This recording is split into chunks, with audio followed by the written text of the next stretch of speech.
Welcome to your astrological forecast for the week of Monday, July 18th through Sunday, July 24th, 2022. This week there's a lot going on, but before we get into that, I did want to talk about last week just a little bit. I want to admit an error. I'm not perfect. I want to correct myself if I do ever get it wrong, because I'm not perfect. I don't get it 100% of the time. The main thing I wanted to talk about is that I did underestimate the full moon. The full moon that happened at 21 degrees Capricorn on Wednesday, the 13th of July. I talked a lot about how it kind of picked up on something that happened back in 2020 for us, both individually as well as collectively. Like all of that is correct. I wasn't wrong in what I said. I just kind of underestimated the power of the full moon, and I think that was for two reasons. One is that I didn't take into account that the sun is in Cancer, so the sun is ruled by the moon, and so that strengthens kind of whatever the moon is doing since we're in such a lunar ruled time with it being Cancer season. The other thing is that the full moon was not close enough to Pluto for me to consider it conjunct. The full moon, like I said, was at 21 degrees Capricorn. Pluto's currently at 27 degrees Capricorn, so that's a six-ish degree orb. However, I forgot that I do use a wide orb for full moons just because when the moon crossed over Pluto, it was still very full. It would appear pretty much full in the sky. And that light literally reflects our experience with the full moon being still pretty full even the day after. So all this is to say, um, we experienced some pretty dark themes with this full moon, especially in the days following that full moon because it crossed over Pluto. Pluto is very dark, and this has to do with what we are experiencing this week as well in a major way. Pluto is maybe one of the more challenging planets. It's considered a malefic, and it has us explore themes of power and powerlessness, security and insecurity. So, this week, I think for a lot of us, whatever we are insecure about or have struggled with, especially in the past, a lot of that kind of was dredged up, and we almost had to like relook at that. So I'm a little sorry for not giving you a proper warning that we would be experiencing that. Sometimes it takes getting into it a little bit for it to click with me. You know what I mean? But now it's very apparent, and this is not something new. This is actually something we to some degree experience every summer in the northern hemisphere. Every July, when the sun is in Cancer, the sun and the inner planets, Mercury and Venus particularly, they oppose Pluto. So ever since 2008, when Pluto entered Capricorn, it's kind of changed that part of the year for us. What would typically be a bright, warm time of year, with it being summer, can actually be somewhat dark with these oppositions to Pluto. So it can be very disheartening to look at like the deepest, darkest parts of our lives and, dig up stuff from our past that maybe we don't enjoy looking at. But Pluto is a mentor, it's a guide. Maybe it's doing so with some tough love, but sometimes you have to lose everything to realize that your true power is within yourself. That's something that Pluto teaches us. So if you feel really cool and you feel really powerful because you drive a nice car, Pluto's going to take away your car. It's going to take away your money. Not literally, but if you experience a heavy Pluto transit, that's what may occur. And the lesson there is the power wasn't in the car. It's not in your money. It's not in ultimately it's not in anything but yourself. That's where your true power lies. So, when I say it like that, it sounds well, it doesn't sound easy necessarily, but it's easier said than done is what I'm getting at. So, some dark stuff there. Before I was talking about how like there's not a lot of intensity going on, but that I'm sorry, I forgot. That would make things intense. So there is that going on. It's kind of a mixed bag. We've got some planets turning retrograde. Chiron's going retrograde this week, so there's that going on. Both Mercury and the Sun are entering Leo, though, so we are moving on to like brighter, more sunshiny times. with those planets moving into Leo. Leo, I think, is more of a crowd pleaser, especially Sun in Leo. Sun is in domicile in Leo, so this is a really stable, warm, vibrant time of year. So that's really great. Happy birthday, Leos. This is your time to shine, as if it isn't always. But before the Sun and Mercury enter Leo, they both have to oppose Pluto. So we're going to experience a little bit more of those dark themes involving power and insecurity and all that I mentioned before we enter Leo season. So just be aware of that. This week, the moon will be waning from Pisces to Gemini, and we will have a third quarter moon in Aries. So let's get into it. Let's get into the good stuff here. So Monday, July 18th, Mercury does oppose Pluto here. So that's what I was talking about, having such an inner planet, which, the inner planets, as you probably know, more pertain to us on an individual level, our individual experience. They move very fast, and so they're the most tangible in terms of what you feel on a day-to-day level. So having Mercury oppose Pluto means a lot of the stuff that I kind of covered already, like we're experiencing, our thoughts, our communication is all focused on these really deep issues of power and powerlessness, security and insecurity. Looking at the core of things, like, let's really peel back the layers of this onion and see at the very core, is this rotten or is it pure? That's what Pluto is all about. And that, I don't care, that can be about anything. It doesn't matter what it is. It could be about your job, yourself, another person in your life. It's really about, we're focusing on stripping things down and really seeing, is this valuable? Does it need to be transformed, or does it need to be completely gotten rid of? And yeah, these are some darker energies. It's not a benefic, it's not easy, but it's necessary.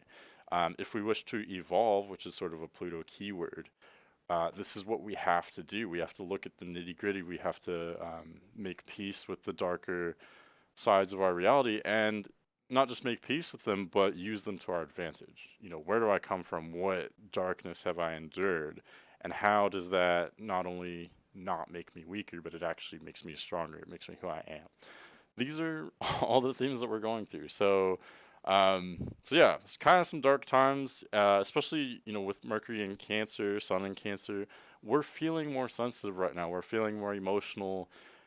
So this can be very difficult. I think any kind of Cancer Capricorn opposition, I think, is the most difficult opposition out of any of the signs, just because, being in Cancer, we want to be soft, we want to be sensitive, we want to be, we're kind of emotionally vulnerable, and it can feel like Pluto and Capricorn is like a bad guy, like having to deal with the structure of the world and discipline and all these darker themes that I mentioned.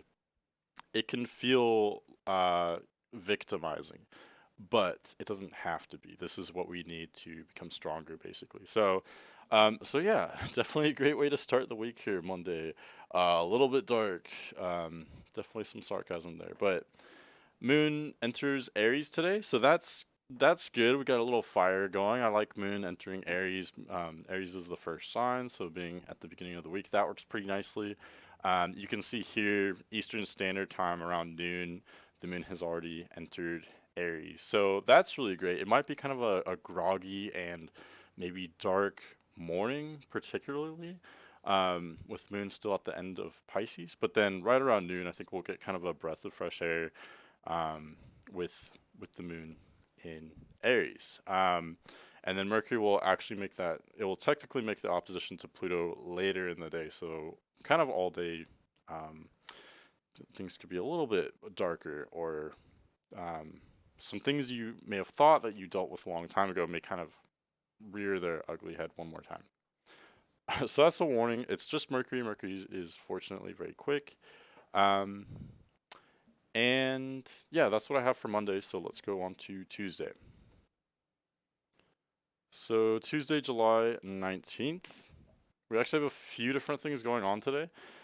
Most importantly is that we have Mercury entering Leo. So it's almost like, we had the dark themes of Monday, and we kind of, maybe ideally we graduated some of that. We made some progress, and then now Mercury's in Leo.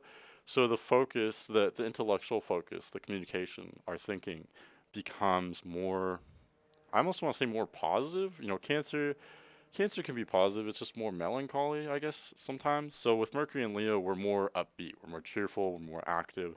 The focus is more yang oriented, so it's more outward. We're more expressive. We're more spontaneous, more impulsive. These are all those kind of nice fire keywords, Leo keywords. Leo is a childlike energy. It wants to have fun. This is probably like the best sign for just having fun.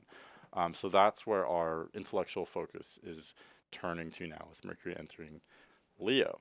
We also have Chiron turning retrograde today at 16 degrees Aries. So it is over here turning retrograde. And it's actually funny. You can see right here around noon Eastern Standard Time.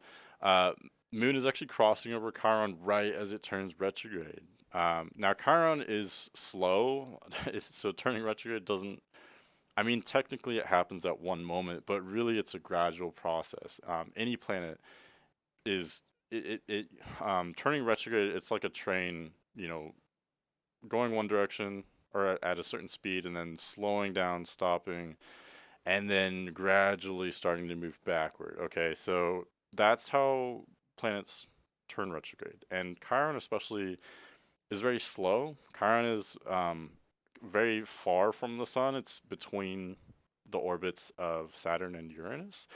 So this doesn't happen overnight, but I still think it's super interesting how the moon crosses over Chiron the same day that it turns retrograde. So this means that it cannot be ignored. A large part of our focus is there. And that can be a little bit scary just because Chiron in Aries is very vocal. Like, we're all very vocal about our past wounds. Since 2018, when Chiron entered Aries, there have been a lot of protests. There's been a lot of, sensitivity over certain issues. Everyone gets offended now about everything, and a big part of that is Chiron in Aries. So now that you know what I'm talking about, hopefully, that's what our focus becomes on, like shifted onto on Tuesday, especially because the moon is crossing over Chiron. With Chiron turning retrograde, we may begin for the next few months to, that kind of outwardly offended and I almost want to say crybaby, but that sounds like bullying. And it's like we are all kind of crying on some level, like we're freaking out, we're offended, we're triggered. All of that energy though is going to go more inward. So I think that's maybe good. Maybe we can kind of reflect a little bit and process some things. That's what retrograde phases are good for. And this is going to sound totally maybe politically incorrect, but for some of these more challenging placements, I almost kind of, it's almost like a breath of fresh air to have that planet turn retrograde because it's almost more like sedated, kind of. With Chiron turning retrograde, it's almost like we just put it on mute a little bit. And that's technically not fully correct to say because it's not truly muted, it's just more non physical in nature, it's more internalized. But still, you could see how I would say that it's almost like turning the volume down, let's say, on Chiron in Aries. So, is that a bad thing? I would say not. Of course, there are lessons in each and every placement, but some are harder than others. And with Chiron and Aries, it's been pretty rough since 2018, and right now it's especially rough just because Sun is in Cancer, so it squares Cancer and Aries square each other by sign. So the Sun is squaring Chiron by sign. In other words, like Chiron and Aries is we've all been very sensitive since 2018, and right now at this time of year, Sun is in Cancer. So like I said, we're more sensitive and emotional as well. So there's that. I know that was a little bit rambly, but our focus may be a little bit, we may be a little bit more easily offended on Tuesday. We may be a bit sensitive, or we may overreact a little bit. This is common when you have Sun in Cancer and Moon in Aries. Anyway, these signs kind of clash together. It can be very volatile because they can both be very emotional, but in very different ways. We're clashing the yin with yang, masculine with feminine, water with fire. So that can be a little volatile on Tuesday for sure. We also have Sun opposing Pluto. So yes, this is difficult. Yes, this can bring up a lot of dark themes. I talked about that a lot, so I think you kind of get my take on that. So we're revisiting a lot of these darker energies on Tuesday, but the good part of that is that we can get it done, and Sun will be in Leo soon, so it's a more upbeat energy. Just gotta give it a couple days, but before then, we do have to deal with some darkness on Tuesday. And I don't want to completely make it sound like a chore because it is necessary. We got to do this. We got to do this. If we really, really want to be strong and secure and confident, we have to deal with the BS first. You know what I mean?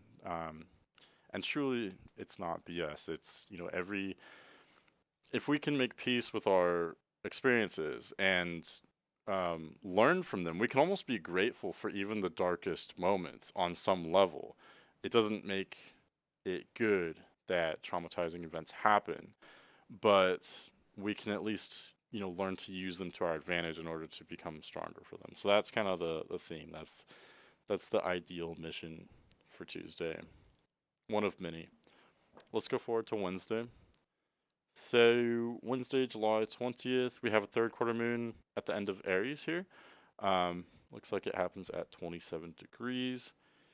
And let's see what else. And then, right, so the moon will square the sun, third quarter moon at the end of Aries, right before it enters Taurus.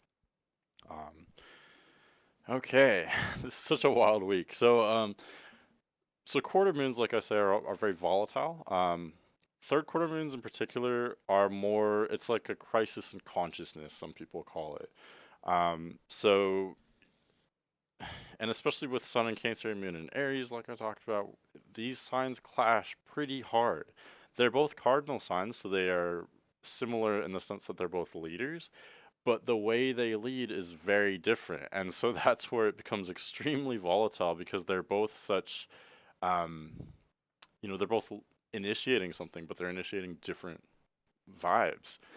Sun in Cancer is more conservative, more emotional. Let's be more sensitive. Let's stay with the tried and true. Moon in Aries is more impulsive. It's more almost reckless. It wants to just begin things.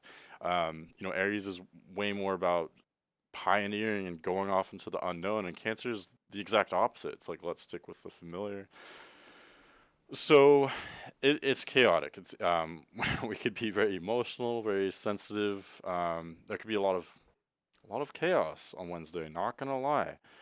But the good thing is that, it may be very volatile, but like I said, in the later part of the day, it looks like late afternoon Eastern Standard Time, Moon will enter Taurus, and this is a completely different vibe. We'll still be coming off of that square, that kind of harsh aspect that the moon made to the sun. We'll still be coming off of that, but Moon entering Taurus completely changes the dynamic. Taurus, not only is the moon exalted in Taurus, so this is the most strong and stable moon sign basically. Moon in Taurus is like a privileged. It's an easy sign, let's say. There's different pros and cons to every placement, but Moon in Taurus being exalted is probably the easiest sign for the moon to be in. Um, so this is so different. It's almost like the vibe becomes much much more grounded, and this could happen very quickly. So I would expect a lot of ups and downs on Wednesday, but it should lead to a nice finish. Now, of course, that depends on your own astrology. We all have our unique experiences. These, of course, are just generalizations. But with Moon entering Taurus, that's generally what I would expect. I would expect things to get almost kind of explode and then level out on Wednesday. Let's go forward. Let's go forward to Thursday, July 21st. So we have Moon continuing to cruise through Taurus. Now, this is also really beautiful, not only because this is an easy sign for the moon to be in, we're feeling emotionally grounded, very stable, but also Taurus sextiles Cancer by sign. We won't get the exact aspect, I don't think. No, actually, we will on Friday, I believe, right before the sun enters Leo, we will get the moon making that exact sextile to the sun. So what I'm saying is this is a very harmonious vibe, not only because the sign that the moon is in is very privileged or strong, but also because the sun is in Cancer, so that works very well with Taurus. However, moon does have to cross over some colorful characters in Taurus. You can see here around noon Eastern Standard Time, moon crosses over Mars, and later in the day, it will cross over Uranus.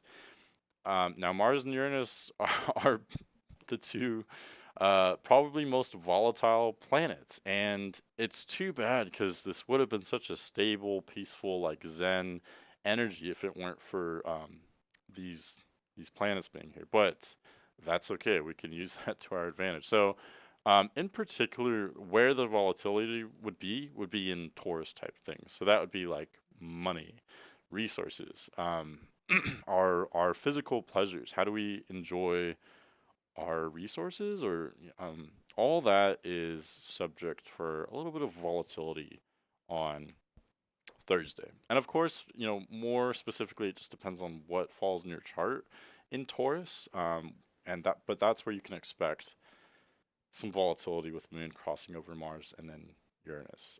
So sudden shifts, sudden breakthroughs, maybe some accidents, um, maybe sudden changes with finances. So like stocks could be a little wild, things going up, things going down. And yeah, generally for all of us it's financial, but again, you can look to what falls in your chart in Taurus, what house is that? Do you have any planets there? That's where you can expect some volatility. Let's go forward to Friday, July 22nd. Okay. So it looks like we will not the moon the moon will sextile the sun in Gemini, I guess, not in Taurus. So that's okay. That works too. Sun enters Leo today on Friday, so that's so cool, and I think that's so fitting for a Friday because you've got the Friday vibes, end of the week, and Sun enters Leo, so we all kind of want to party, we want to have a good time, we want to enjoy ourselves, especially with Sun in Leo and Moon still in Taurus. Leo and Taurus are very different signs. They don't have a lot in common, but one shared theme that they have is these are kind of hedonist signs. They they very much like to enjoy themselves. Who doesn't? But other signs deal with maybe more challenging themes. Both Leo and Taurus are ruled by benefics. They have to do with, treating yourself, so to speak. So that could be where the focus is. That looks pretty cool, for lack of a better word. Moon also crosses over, well, looks like it actually crossed over the North Node and Uranus the night previously, and then it just cruises through the final degrees of Taurus. Um, Not aspecting a whole lot. It will trine Pluto before it enters Gemini, the moon will. So I almost feel like we get this release on Friday. Like there's all this pressure all week and these ups and downs, and it seems very stressful. But then Friday, I think there's a release. I think there's a catharsis of some sort. Let's see how the weekend looks. So going forward to Saturday, July 23rd. Um, Moon, I'm sorry for these sirens. I'm gonna move in a couple months and get a much quieter place for you guys. Anyway, so Saturday, July 23rd, Moon enters Gemini very, very early, like right after midnight on the night of, like Friday night, basically. So don't sue me if in your time zone, Moon may technically enter Gemini very late Friday. But for most of us, we will have the moon in Gemini all day Saturday, basically. And this looks very, very nice. Like the catharsis of Friday creates this really nice environment that we enter for the weekend. So it's almost kind of amazing how the week is just such a mess, for lack of a better word. But we get this really nice setup going into the weekend. Moon enters Gemini, so we're very playful. Sun in Leo and Moon in Gemini. These are both very childlike energies. We just want to have fun. We want to just play around and experiment. We don't want to take anything too seriously. And Moon in Gemini is also very cerebral. So there's this kind of combination of Sun in Leo, which is fire, and Moon in Gemini, which is air. These elements work very well together. They balance each other. They mesh well. They blend well. Air, you breathe on the fire, it grows. It's pretty straightforward. So that's really beautiful. And it's also beautiful because Sun is still at the very, very beginning of Leo, and so Moon entering Gemini about the same time, it makes that exact sextile. So this is a very harmonious aspect that the Sun and Moon are making. So really, really beautiful vibes going on Saturday, and I think this is perfect for a weekend. Some weekends I would say astrologically are more about like resting. Like depending on the astrology, if it's kind of nasty out, it's like weather. Sometimes it's like you want to just stay at home, depending on what's going on. But other times, like this weekend, it looks more like a fun weekend. So I would say get out there, go do the thing you were thinking about doing, and have some fun. That's what. If there's no fun involved, Leo and Gemini are not interested. There's got to be fun there. Gemini also wants to learn, but it's got to be fun too. It can't just be learning with no fun. So that's kind of the focus Saturday. Um, Go out, have a good time, especially something like social. Both Leo and Gemini are very social signs, so maybe more socially active on Saturday. We do have one aspect, other than Moon, like real planet aspects. We do have Mercury trining Jupiter. Mercury is at 8 degrees Leo, so it trines Jupiter at 8 degrees Aries. This is really beautiful as well. Mercury Jupiter aspects are really ideal for learning. And being in these two fire signs, we want to kind of learn about anything and everything. Mercury trining Jupiter also means that we could be thinking in a more philosophical way or thinking about like highbrow, more complex topics. Um, Topics of, I don't know, yeah, topics of like philosophy or um, complex like metaphysics or spirituality as well, things of that nature. So this looks really, really beautiful for having some really interesting conversations. Maybe speaking to someone that has like a different viewpoint than you, but having a really pleasant conversation, getting some new information, something like that. So really, really nice vibes on Saturday, and we get this sudden fire focus, which is kind of different. Suddenly the Sun and Mercury are in Leo. Um, Trining Jupiter. So suddenly we have this like really fiery phase, which is good for being very active, being more action oriented, and being kind of like physical more so. So no more Cancer vibes really. We don't want to stay at home as much. We want to more be active and get out there. Okay, and then last but not least, Sunday, July 24th. Moon continues, excuse me, Moon continues to cruise on through Gemini. And what else here? So this is still really beautiful. These beautiful vibes that started on Friday continue through Saturday and through Sunday as well, because you've got the same general setup: Sun in Leo, Mercury in Leo, Moon in Gemini. These signs work really well: childlike energy, playfulness. Um, it looks really good. I really, really love this for a weekend too, because these signs want to have fun, like I said. So really beautiful. Let's see what the moon is aspecting. The moon isn't making a lot of aspects today. So I almost think that's a relief. It does trine Saturn, which is nice. So we may have a sort of positive experience, positive relationship with the structure of our lives. So, what are your resources like? Your money, energy, time. How are you relating to social structures as well, whether that be online or in your community? All of that looks like there's a high potential for some cohesion, as I say, or some positivity, some easiness there. So yeah, looks like a really, really great weekend, for just kind of kicking back, not taking things so seriously, having some fun.